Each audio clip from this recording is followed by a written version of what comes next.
ny mandrakizay tsy mety maty.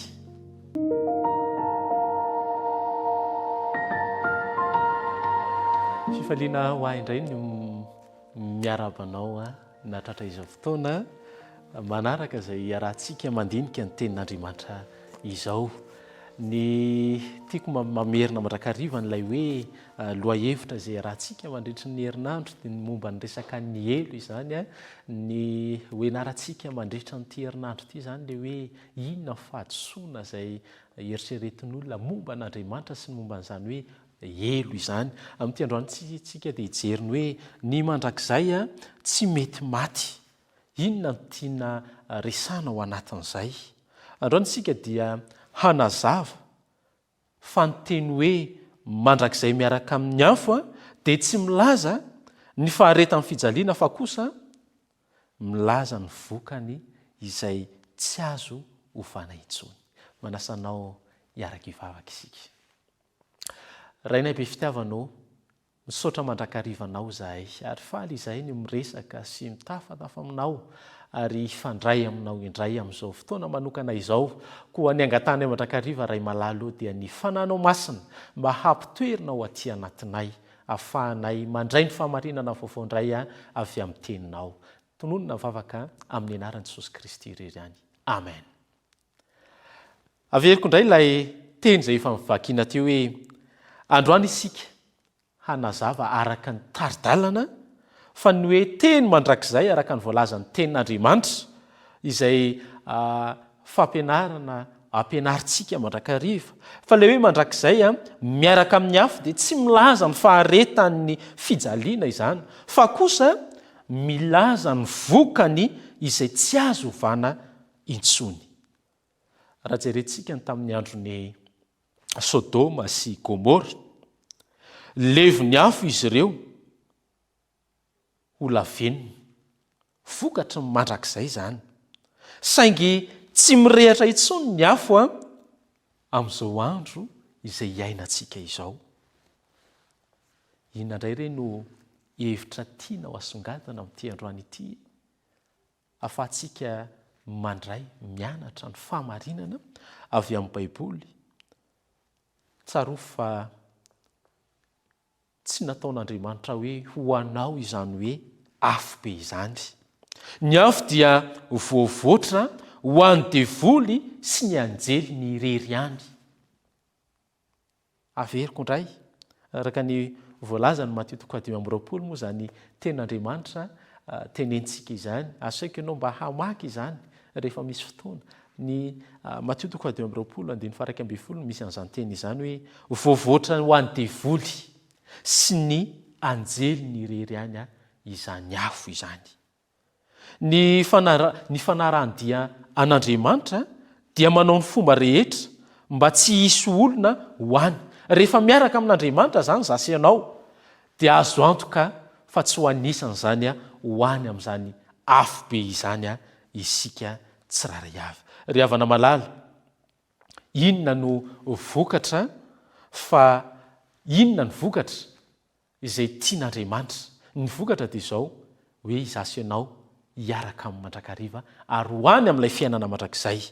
Ity hevitra anankiray ity indray dia izao vokatra fa tsy famaizana. Inona no tiana resana ao anatin'izany?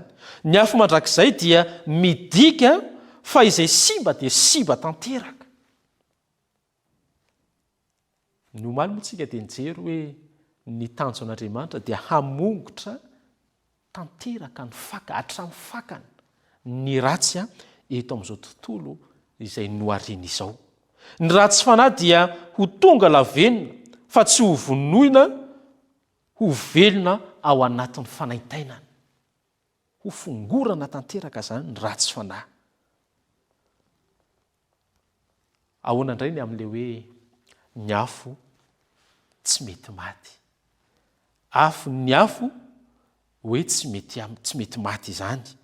Rehefa diniantsika ny Baiboly na ny tenin'Andriamanitra na ny soratra masina, rehefa milaza ny Baiboly fa tsy mety maty ny afo izay hitantsika ny amin'ny Matthieu 7:12 any, dia midika izany fa tsy misy olona mahavono azy mandra-pahafatiny ny asiny. Zany hoe famongorana ny ota zany no anisan'ny tanjon'Andriamanitra tiana lazany eto. Ny afo no tsy mety maty. Averiko indray. Midika ny afo tsy mety maty dia izao. Midika izany hoe tsy misy olona ahavono ny zany hoe afo zany tsisy olona mahavono ny afo mandra-pahavita ny asany, fa ny famongorana ny ota zany no anisan'ny tian'Andriamanitra ho tanterahantsika ho atao ao anatin'io tenin'Andriamanitra io. Rehefa lany kosa ny hodorana dia mitsahatra ny afo. Ohatra antsika mahandro sakafo. Raha mbola tsy maty ny afo ka masaka ny tiantsika, masaka ny zavatra tiantsika ho andrahoana, dia tsy maintsy ho vonoantsika io. Dia ohatr'izay ihany koa. Tsisy an'izany hoe misy afo mirehatra mandrakizay izany. Tsisy an'izany ry havana malala. Araka ny efa hitantsika tany aloha, aiza zany hoe misy Sodoma sy Gomora mbola mirehatra amin'izao fotoan'izao zany, fa averina, tiana mamerina hoe ny amongorana ny ratsy fanahy no tanjon'Andriamanitra ny amin'ilay hoe afo mandrakizay. Andriamanitra dia mpanafaka antsika. Ny tanjon'io afo io dia ny hanadio ny tontolo mba ho lasa lanitra vaovao sy hoe tany vaovao. Zany no anisan'ny tian'Andriamanitra.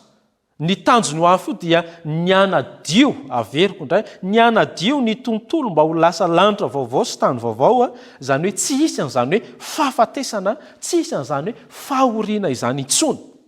Ny afatra mampahero antsika amin'ity androany ity dia izao hoe afaka matoky ianao fa ny Andriamanitra izay tompoitsika, ny Andriamanitra izay ivavahantsika dia Andriamanitra marina sy be famindrapo ary be fitiavana.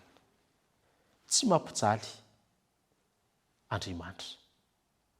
Tsy mampijaly zany Andriamanitra, fa Andriamanitra fitiavana izy. Ny afo voalazan'ny Baiboly dia marika ny fahavononany hanala ny faharatsiana rehetra izay manimba ny fiainanao, manimba ny fiainako, manimba ity tontolo izay noharian'Andriamanitra ity. Zany no anisan'ny tanjon'Andriamanitra.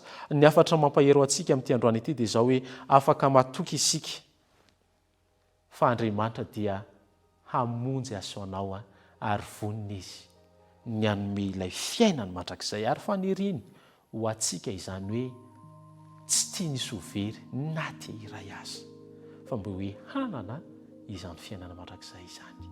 Tompo ane homba antsika tsiraray avy ka mba ho anisany handova ilay fiainana mandrakizay izaso ianao.